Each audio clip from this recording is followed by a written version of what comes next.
Hi hello all welcome back to my channel. ఈరోజు ఒక మంచి రెసిపీతో మీ ముందుకు వచ్చేసానండి. సో నా స్టైల్లో home made meal maker masala curry. So first మీరు చూస్తున్నట్టయితే వీడియోలో ఆనియన్స్, టొమాటోస్, గార్లిక్ అండ్ అల్లం మంచిగా కట్ చేసి పెట్టుకున్నాం. తర్వాత ఒక గిన్నెలో ఆయిల్ వేసుకొని చాప్ చేసుకున్న ఆనియన్స్ అనేవి వేసుకొని మంచిగా ఫ్రై చేసుకోవాలి. కలర్ ఏం చేంజ్ అవ్వద్దు, జస్ట్ 1 to 2 minutes ఫ్రై చేసుకోవాలి.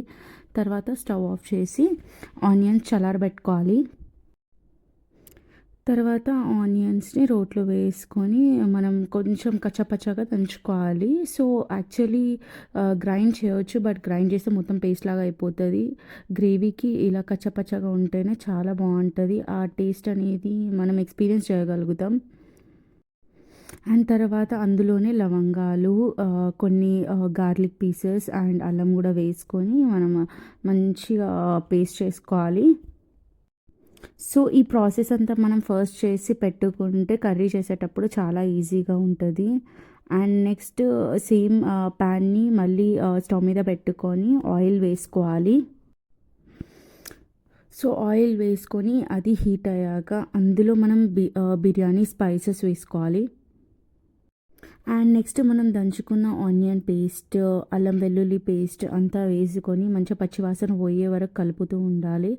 సో ఆ తర్వాత టొమాటోస్ వేసుకొని మగ్గించుకోవాలి. సో కొంచెం ఒక 1 to 2 minutes లిడ్ పెడితే తొందరగా టమాటాలు మగ్గిపోతాయి.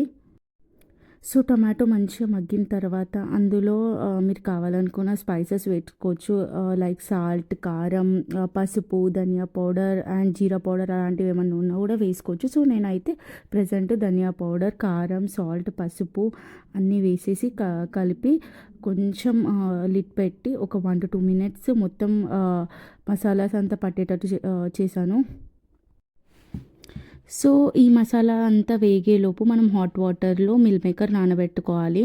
సో అదంతా ప్రాసెస్ అయ్యే వరకు చాలా టైం పడుతుంది కాబట్టి మిల్ మేకర్ మనకి మంచిగా సాఫ్ట్గా అయిపోతాయి.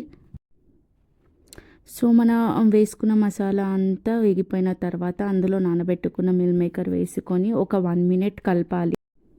సో అందులోనే తర్వాత మనకు కావాల్సినంత గ్రేవీ కన్సిస్టెన్సీకి సరిపడా వాటర్ పోసుకొని మంచిగా కలిపేసి లిడ్ పెట్టుకోవాలి. ఒక 5 to 6 minutes తర్వాత ఆ వాటర్ అంతా ఎవాపరేట్ అయిపోయి మన కర్రీ మొత్తం దగ్గరకు వచ్చేసరి లైక్ గ్రేవీ కన్సిస్టెన్సీలోకి వస్తుంది. సో వాటర్ అనేది మీరు గ్రేవీ కన్సిస్టెన్సీని బట్టి అడ్జస్ట్ చేసుకోవచ్చు.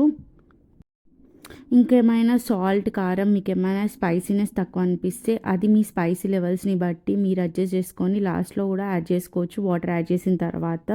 అండ్ లాస్ట్లో కొత్తిమీర కానీ కరివేపాకు వేసుకొని దించేసుకుంటే సరిపోతుంది.